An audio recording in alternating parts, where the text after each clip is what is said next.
Madame la Présidente, Madame la Ministre, chers collègues, le 24 février 2022, la Russie envahissait l'Ukraine.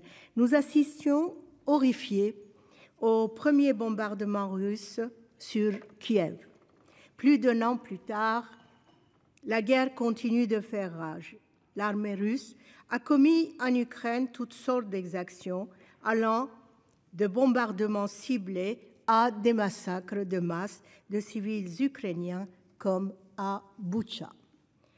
Le 11 mars 2023, le bureau du procureur général d'Ukraine a annoncé qu'au moins 464 enfants ukrainiens sont morts depuis le début du conflit et plus de 16 000 enfants sont déportés en Russie.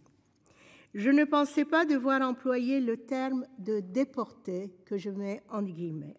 Ça a commencé déjà en 1453 avec la prise de Constantinople par Mehmed II qui a déporté des populations pour remplacer les Byzantins. Et je ne vais pas faire la série de ces déportations qui ont quand même horrifié l'Europe après les événements et qu'aujourd'hui, cette déportation rappelle quand même les heures les plus sombres de notre histoire. Rien ne semble freiner Vladimir Poutine à l'encontre duquel un mandat d'arrêt pour déportation illégale d'enfants est émis par la CPI. Dans une résolution votée le 27 avril dernier, le Conseil de l'Europe qualifie les enlèvements d'enfants ukrainiens vers la Russie de crimes de génocide et exige leur rapatriement. Par ailleurs, l'ONG Save Ukraine a réussi à organiser le rapatriement de 17 enfants ukrainiens. Faute d'accord diplomatique entre Kiev et Moscou, l'association Save Ukraine doit se plier aux règles strictes de l'administration russe.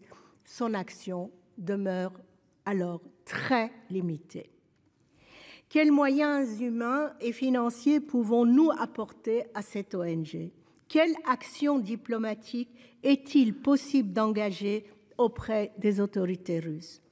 Nous ne devons pas nous habituer à ces images insoutenables, à ces déportations, à ces exactions. Notre devoir de mémoire nous oblige à ne surtout pas abandonner ces enfants ukrainiens qui auraient pu être les nôtres. Merci.